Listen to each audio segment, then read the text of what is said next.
அசுரன் வலையொலியை தொடர்ந்து இயக்கிட டிஸ்கிரிப்ஷனில் உள்ள வங்கி கணக்கிற்கு உங்களால் என்ற பொருளாதார உதவியை வழங்கவும். அனைத்துலகும் அசுரனின் வணக்கம்.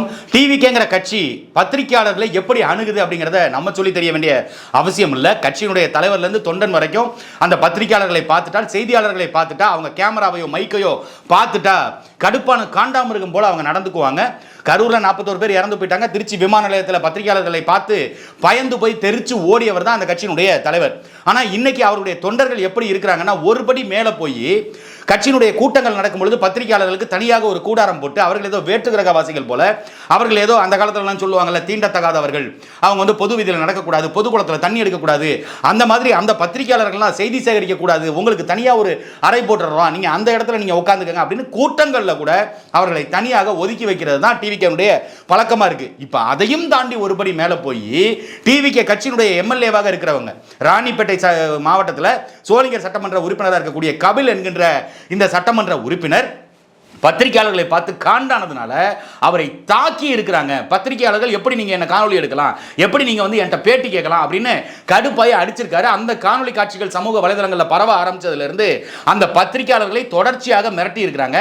இதனுடைய அஸ்திவாரம் என்ன? எதனால இவங்க பத்திரிகையாளர்களை பார்த்து இப்படி தாக்குதலில் ஈடுபடணும்? பத்திரிகையாளர்கள் அப்படி என்ன கேள்வியை கேட்டாங்க? டிவிக்கு ஆட்சி கேவலம் கட்ட ஆட்சியாக இருக்குது, இல்ல அசிங்கப்பட்ட ஆட்சியாக இருக்குது, உங்களுக்கு ஆட்சி செய்ய தெரியல, இல்ல உங்களுக்கு அதிகாரம் செய்ய தெரியல, உங்களுக்கு எந்த சட்ட நுணுக்கமும் தெரியல, அப்படியெல்லாம் கேள்விகள் கேட்டாங்களான்னா அதெல்லாம் எதுவுமே இல்லை. ஜனநாயகன் படம் வெளிவருது. ஜனநாயகன் படத்தை பார்த்துட்டு வெளியில வந்த இந்த சட்டமன்ற உறுப்பினர் கபில் அவர்களை அங்க இருக்கிற செய்தியாளர்கள் படம் எப்படி இருந்துச்சுன்னு தான் கேட்டாங்க. படத்துல விஜய்க்கு நடிக்க தெரிஞ்சுச்சா, நம்ம விஜய்க்கு நல்லா ஆட தெரிஞ்சுதா, பாட தெரிஞ்சுதா, நல்லா பாடி இருக்காரா, ஃபைட் சீன் இருக்குதா, இந்த கதை நல்லா இருக்கா, அந்த கேள்வி எல்லாம் கூட கேட்கல. படம் எப்படி இருந்துச்சு அப்படின்னு ஒரு கேள்வியை கேட்டதற்கு அந்த பத்திரிகையாளரை, மைக்கு பிடிச்சிருக்கிற பத்திரிகையாளரை தாக்க இவர் முயற்சிக்கிறாரு. அந்த காணொலி காட்சி சமூக வலைதளங்கள்ல முதல்ல பரவுது. அப்ப இந்த காணொலியை வெளியிட்டது யாரு அப்படின்னு பார்த்தா அந்த சிவா அப்படிங்கிற ஒரு பையன். அந்த பையன் யாருன்னா ஒரு யூடியூப் சேனல் வச்சிருக்கிறான். அவன் இந்த படங்களுக்கு ரிவ்யூ கொடுக்கிறது, அப்புறம் மக்கள்கிட்ட போய் நேரடியாக படத்தை பத்தி பேட்டி எடுக்கிறது, இந்த மாதிரி செஞ்சுக்கிட்டு இருந்த பையனை தேர்தலுக்கு முன்னாடி இந்த கபில் என்கின்ற சட்டமன்ற உறுப்பினர் அவருடைய ப்ரமோஷனுக்காக, அவருடைய ரீல்ஸ் மோகத்துக்கு அவரை ப்ரமோட் பண்ணி கொடுப்பதற்காக இந்த பையனை வேலைக்கு அமர்த்துறாங்க, சிவாங்கிற பையனை. ஏன்னா ஏற்கனவே யூடியூப் சேனல் வச்சிருக்கிறான், அவனுக்கு இந்த ரீல்ஸ் போடுறது இது சம்பந்தமானதெல்லாம் தெரியும் அப்படிங்கிறதுனால அந்த பையனை வேலைக்கு அமர்த்துறாங்க. அந்த பையன் அவருக்கு வேலை பார்க்கறான். தேர்தல் முடியுது. இவர் சட்டமன்ற உறுப்பினராக கெடுவாய்ப்பாக தேர்ந்தெடுக்கப்படுறாரு. சோழிங்கநல்லூர் தொகுதியில் இருக்கிற மக்கள் நல்லவர்களுக்கு வாக்களிக்காமல் இந்த மாதிரி தீயவர்களுக்கு வாக்களித்ததனுடைய விளைவு சட்டமன்றத்துக்குள்ள இவர் போயிடுறாரு. அப்படி இவர் போனதுக்கு அப்புறமேட்டு அந்த சிவாங்கிற பையன் தொடர்ச்சியாக இவருக்கு வேலை பார்த்துக்கிட்டு இருக்கிறான். ஏன்னா அப்பப்ப ஆய்வுங்கிற பேர்ல இவங்க பண்ற அட்ராசிட்டிலாம் இருக்கல, மருத்துவமனைக்கு போறது, நூலகத்துக்கு போறது, பள்ளிக்கூடத்துக்கு போறது, அங்கே கட்சி கொடியோட போறது, அங்கேயே விஜய் படம் இல்லைன்னு கேட்கறது, இந்த மாதிரி அட்ராசிட்டிஸை தாவேகாவுடைய சட்டமன்ற உறுப்பினர் தொடர்ச்சியாக பண்ணிட்டு இருக்காங்க. அதுக்கும் இந்த சிவாங்கிற பையனை கூட ஒரு ஒத்தாசைக்கு இந்த பையன் வச்சிருக்கிறாப்ல. அப்படி அந்த பையன் தொடர்ச்சியாக அப்படி வேலை செஞ்சுட்டு இருக்கும் பொழுது அங்கே இருக்கிற பத்திரிகையாளர்களுக்கு செய்தி சேகரித்து கொடுக்கறது. ஏன்னா பத்திரிகையாளர்கள் உடனடியாக எல்லாரும் ஒரே இடத்துக்கு உடனே போக முடியாது. அப்போ மற்ற சக பத்திரிகையாளர்கள் அதில் இந்த மாதிரி காணொலி காட்சி எடுக்கிறவங்க கூட எப்போவுமே தொடர்பில் இருப்பாங்க. அது மாவட்டத்தில் இருக்கிற பத்திரிகையாளர்கள் எல்லாருக்குமே தெரியும். அவங்கள்ட்ட இருந்து அந்த காணொலிகளை வாங்கிக்குவாங்க. அவங்க போகிறதுக்கு தாமதம் ஆயிடுச்சுன்னா அந்த பேட்டியை நீங்களே எடுத்துருங்க, எங்கள் மைக்கையும் பயன்படுத்திக்கங்க, இப்படி வாடிக்கையாக நடக்கிறது எல்லாருக்குமே தெரிஞ்சது தான். அப்படி இந்த சிவாங்கிற பையன் தான் அந்த பேட்டியை கேட்குறான். அவன் தான் கேட்குறான், இந்த படம் எப்படிங்க இருந்துச்சு அப்படின்னு கேட்குறான். அப்ப அடிக்க கை ஓங்கிய அந்த கபிலனுடைய காட்சிகளை அந்த சிவாங்கிற பையனுடைய ஒளிப்பதிவாளர் அதை படம் பிடிக்கிறாரு. அந்த காட்சி சமூக வலைதளங்கள்ல பரவும். அது எப்படி பரவுச்சு? இப்போ உன்னிடத்துல இருந்து தான் இந்த காணொலி காட்சிகள் வெளியே போயிருக்குது. யாருக்கு அனுப்புன, எதுக்கு அனுப்புன, யாருக்கிட்ட காசு வாங்கின, என்ன வீழ்த்தணும் அப்படிங்கிறதுக்காக திட்டமிட்டு இந்த வேலையை செய்யறியா அப்படின்னு கடுப்பான கபிலும் அவருடைய சகோதரர் தனஞ்சலியும் இந்த சிவாங்கிற பையனை மிரட்டி இருக்கிறாங்க. ஆனா அதுவே படம் ஆரம்பிக்கிறதுக்கு முன்னாடி அங்க இருக்க ரசிகர்கள், அதாவது பொதுமக்கள், அவங்கள்ட்ட சிரிச்சு இழுச்சு பல்ல காட்டின இதே கபில் சட்டமன்ற உறுப்பினர் அவங்களுக்கு நல் உதவிகளை செய்கிறார், மரக்கன்றுகளை வழங்குகிறாரு. ஜனநாயகன் படத்துக்கு பாலாபிஷேகம் செய்கிறாங்க, கட் அவுட்டுக்கு பாலாபிஷேகம் செய்கிறாங்க. அது பொதுமக்கள் மத்தியில நடிப்புக்காக. ஆனா உண்மையான ரூபம் என்ன அப்படிங்கிறது சிவாவை அணுகிற முறையில இருக்குது.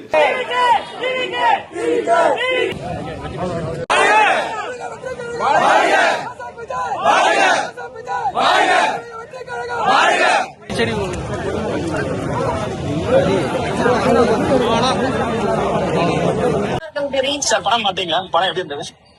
அப்ப இந்த சிவாவை மிரட்டுறாங்க. அவர் சொல்றாரு, நான் அரங்கநாதன் என்கிற பத்திரிகையாளருக்கு அனுப்புறேன், அவங்க வந்து இந்த மாதிரி பத்திரிகை செய்தியில அவங்க போடுவாங்க எப்பவுமே, அப்படி ரிவ்யூ எடுத்தது அவங்க கேட்டாங்க, நான் கொடுத்துட்டேன்னு இந்த பையன் சொல்லி இருக்கிறான். அப்ப அந்த அரங்கநாதனையும் கூப்பிட்டு மிரட்டலாம் அப்படின்னு இந்த தனஞ்சலியனும் இந்த கபிலும் திட்டமிடுறாங்க. அவங்க வந்து பத்திரிகையாளர் அப்படிங்கிறதுனால அதை மீறி அவங்கள்ட்ட போய் பேசினா அவங்க வேற ஏதாவது செய்திகளில் போட்டுருவாங்க, அப்ப நீயே மறுப்பு தெரிவி அப்படின்னு இந்த சிவாவை அவருடைய ஸ்டூடியோல போய் மிரட்டி இருக்கிறாங்க இந்த தனஞ்சலியனும் இந்த கபில் உள்ளிட்ட 20 நபர்கள். ஸ்டூடியோவில் போய் மிரட்டுறாங்க. அந்த பையன் தயங்குறான். அண்ணன் நீங்கள் வந்து விளையாட்டாக இந்த மாதிரி அடிக்கிற மாதிரி கை ஓங்குனீங்க, அதைத்தானே நான் எடுத்து போட்டேன், அதில் என்னென்ன தப்பு இருக்குது அப்படின்னு சொல்லி அவன் கேட்குறான். அதே போல் அந்த பக்கம் அரங்கநாதன் உள்ளிட்ட பத்திரிகையாளர்கள் ஏற்கனவே இந்த கபில் என்கின்ற சட்டமன்ற உறுப்பினர் எப்படி அணுகியிருக்காருன்னா, விஜய்க்கு பிறந்தநாள் வந்திருக்கு. விஜய் பிறந்தநாள் அன்னைக்கு பக்கம் விளம்பரம் கொடுப்பாங்க, அதாவது பத்திரிகைகளில் செய்தித்தாளில் விளம்பரங்கள் கொடுப்பாங்க. அப்படி விளம்பரம் கொடுப்பதற்கு சட்டமன்ற உறுப்பினருக்கு கபிலை அணுகி இருக்கிறாங்க. விஜய்க்கு பிறந்தநாள் வருது, நீங்கள் கொடுக்குறீங்களான்னு. அன்னைக்கு இந்த கபில் என்ன வார்த்தை சொல்லியிருக்காருன்னா, என்னை விஜயகாந்த் மாதிரி மாற்ற பார்க்குறீங்களா, என்னை பார்த்தா உங்களுக்கு கோமாளி மாதிரி தெரியுதா, எங்களை பார்த்தா உங்களுக்கு எப்படி தெரியுது அப்படின்னு அன்னைக்கும் பத்திரிகையாளர்களை கேவலப்படுத்தி அசிங்கப்படுத்தி அனுப்பியிருக்கிறாரு.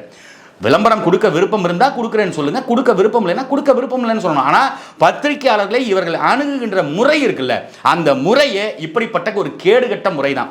ஆனால் பத்திரிகையாளர்களுக்கு கொஞ்சம் கூட கோபமும் வராது, கொஞ்சம் கூட ரோசமும் வராது, சூடு சொரணை வராது. இந்த விஜயையும் இந்த விஜயினுடைய சட்டமன்ற உறுப்பினர்களையும் இந்த கட்சியையும் தாவேக்காவையும் தான் தூக்கி தூக்கி காட்டினீங்க. விஜய் கிளம்பிட்டாரு, வீட்டில் பாத்ரூம் போயிட்டு இருக்கிறாரு, அவர் வீட்டு வாசலுக்கு கார் வந்துருச்சு, காரை சாவியை போட்டு ஸ்டார்ட் பண்ணிட்டாங்க, கார் வெளியில வரப்போகுது அப்படின்னு நொடிக்கு நொடி லைவ் போட்ட இதே பத்திரிகையாளர்களை இவ்வளவு கேவலமாக நடத்திட்டு அதன் பிறகு ஏன் இந்த காட்சிகளை வெளியிட்டீங்க அப்படின்னு சிவாவை தாக்கிட்டு சிவாவை காணொலி எடுத்து போட சொல்லி, நான் அவருக்கு வந்து ஒர்க் பண்ணிட்டு இருந்தேன், நான் அவர் கூட தான் இருக்கேன் ஒரு 4-5 மாசமா. அந்த எலெக்ஷன்ல இருந்து நம்ம தான் அண்ணாவோட ஐட்டிங் பேஜ் எல்லாம் நான் தான் பண்ணிட்டு இருக்கேன். அவருடைய பேஜ்ல இருந்து எல்லாத்தையும் நான் தான் வந்து ரன் பண்ணிட்டு இருக்கேன். அவர் வந்து ஆல்ரெடி அது முன்னாடி சொல்லியிருந்தாரு, இந்த படத்துக்கெல்லாம் நம்ம ப்ரொமோஷன் அதெல்லாம் நம்மளுக்கு கொடுக்க தேவையில்ல, நம்ம இந்த பிரஸ் மீட் எல்லாம் அவாய்ட் பண்ணோம் அப்படின்னு சொல்லியிருந்தாரு. ஆனா வந்து அவருக்கு வந்து ஜாலியா தான் சொல்லிட்டு போட, என்கிட்ட போட, எனக்கு போட அப்படின்னு சொல்லிட்டு போனார். ஆனா வந்து அது வந்து தவறுதான், அவதூறா வந்து எல்லாம் போட்டுட்டு இருக்காங்க. அந்த பையனும் மறுப்பு தெரிவிச்சு போட்ட பிறகும் அவனை அலுவலகத்துக்கு கூட்டிட்டு போய் ஸ்டூடியோவில் போய் மிரட்டினாங்க, வீட்டில் போய் மிரட்டினாங்க. அதுக்கப்புறம் அவன் வெளியில் வந்து எக்ஸ்போசிங் போயிருக்கிறான். அந்த பையன் ஒரு ஃபங்க்ஷன் போயிருக்கிறான். அந்த ஃபங்க்ஷன்லேருந்து நீ உடனடியாக வரணும் அப்படின்னு அவனை மிரட்டி இந்த தனஞ்சலியன் என்கிற நபர், யாரு, இந்த கபிலுங்கிறவருடைய சகோதரர், அவர் மிரட்டி வர வச்சு அலுவலகத்தில் வச்சு 20 பேரை வச்சு அடிச்சு காணொலி காட்சியை நீ போட்டுட்டு ஏன்டா நீக்குன, இப்போ பத்திரிகைக்காரன்லாம் அப்படி பண்ணுறான். அப்போ இதை அந்த சிவாங்கிற பையன் தொடர்ச்சியாக மிரட்டப்படுவதை சக பத்திரிகையாளர்கள் பொறுத்து கொள்ள முடியாமல் அந்த காணொலி காட்சி எடுக்கிறாங்க. அதில் தான் அரங்கநாதன் என்கிறவரும் கல்யாண சுந்தரம் என்கிறவரும் தாக்கப்படுறாங்க.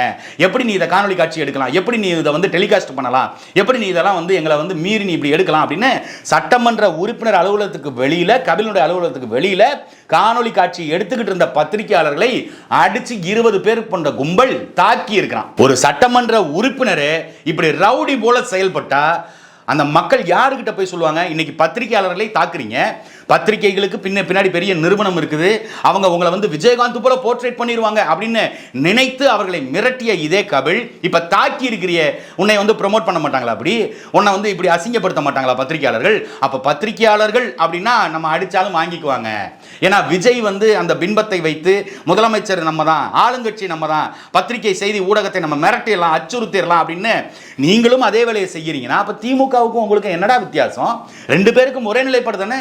திமுக பத்திரிகையாளர்களை, செய்தியாளர்களை மிரட்டி அடக்கி ஒடுக்கி வைத்திருக்கிறது, மீடியாக்கள் எல்லாத்தையும் அவங்க கைக்குள்ள வச்சிருக்காங்க அப்படின்னு பேசுற நீங்க இன்னைக்கு பத்திரிகையாளர்களை தாக்கி இதுவரை இந்த சட்டமன்ற உறுப்பினர் கபில் மீது 2 நாளாயும் வழக்கு பதிவு செய்யப்படல, இதுவரை எந்த விசாரணையும் தொடங்கப்படல, இதுவரை அந்த சிவா என்கின்ற பையனை கூப்பிட்டு காவல்துறை விசாரிக்கவும் இல்லை, அவனுக்கு ஆதரவாக யாரும் நிற்கவும் இல்லை.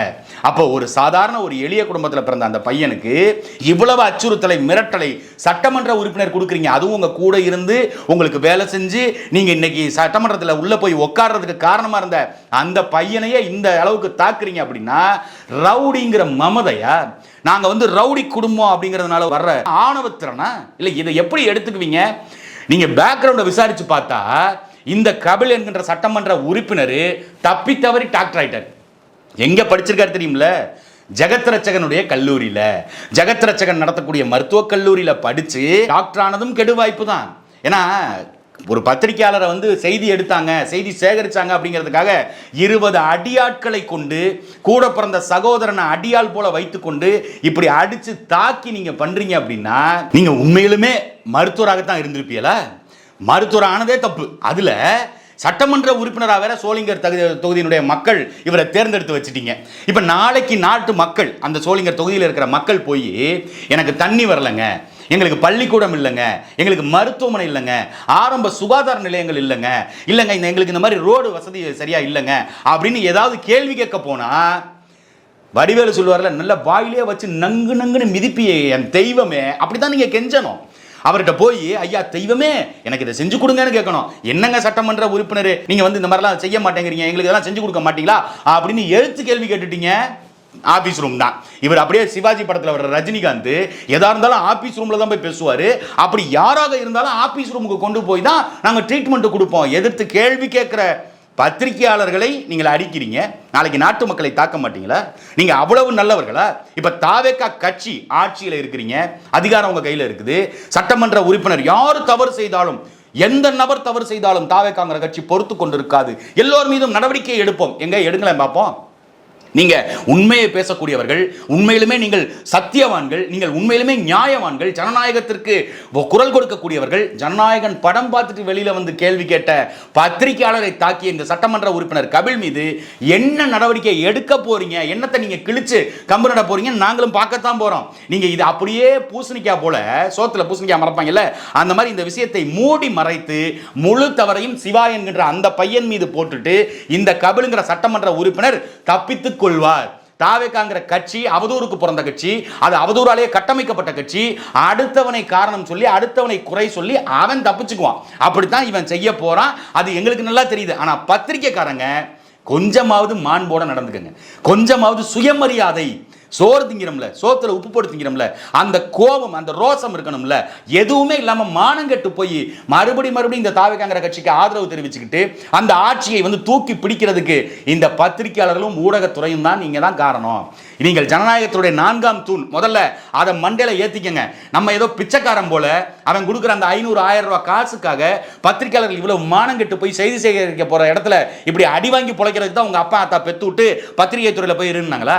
பத்திரிகை துறையை நேசித்து வரக்கூடிய எந்த பத்திரிகையாளராவது இதை ஏற்றுக்கொள்வார்களா? ஒரு சட்டமன்ற உறுப்பினர், அரசு சார்பில் அவர் இருக்கக்கூடியவர், அவர்கிட்ட ஒரு கேள்வி கேட்க போகும்போது அவருடைய குண்டர் படை உங்களை அடிச்சு தாக்குது. அந்த பத்திரிகையாளருடைய உறவினர்கள், அவங்க சொந்த பந்தங்கள், அவங்க கூடி சாலை மறியல் பண்ணி அந்த பாதிக்கப்பட்ட அந்த 2 பேர், கல்யாண சுந்தரம் என்கின்ற ஒளிப்பதிவாளரையும் அரங்கநாதன் என்கின்ற செய்தியாளரையும் இப்படி தாக்கி இருக்கிறாங்கன்னு அவங்க மறியல் பண்றாங்க.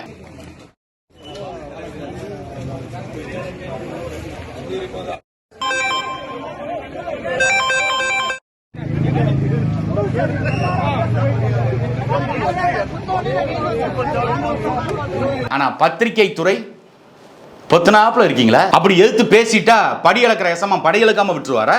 விஜய் தான் உங்களுக்கு படி இழக்கிறாரா? நீங்கள் ஒரு செய்தி நிறுவனத்திற்கு வேலை பார்க்குறீங்க. அந்த செய்தி நிறுவனத்துக்கு வேலை பார்ப்பதை தாண்டி மக்களுக்கு உண்மையை உறக்க சொல்லுகின்ற ஒரு உன்னதமான பணியை செய்யறீங்க. அந்த பணியில ஒருத்தன் தடங்கல் பண்றான், அந்த பணியை ஒருத்தன் கெடுக்கிறான், கேவலப்படுத்துறான், உங்களை அசிங்கப்படுத்திக்கிட்டு இருக்கிறான். அவன் மட்டும் பண்ணல, அவன் கட்சி தலைவன்ல இருந்து எல்லாருமே சேர்ந்து உங்களை அசிங்கப்படுத்துறாங்க. உங்களுக்கு கோபமே வராதா? எப்பதான் நீங்க எல்லாம் திருந்துவீங்க?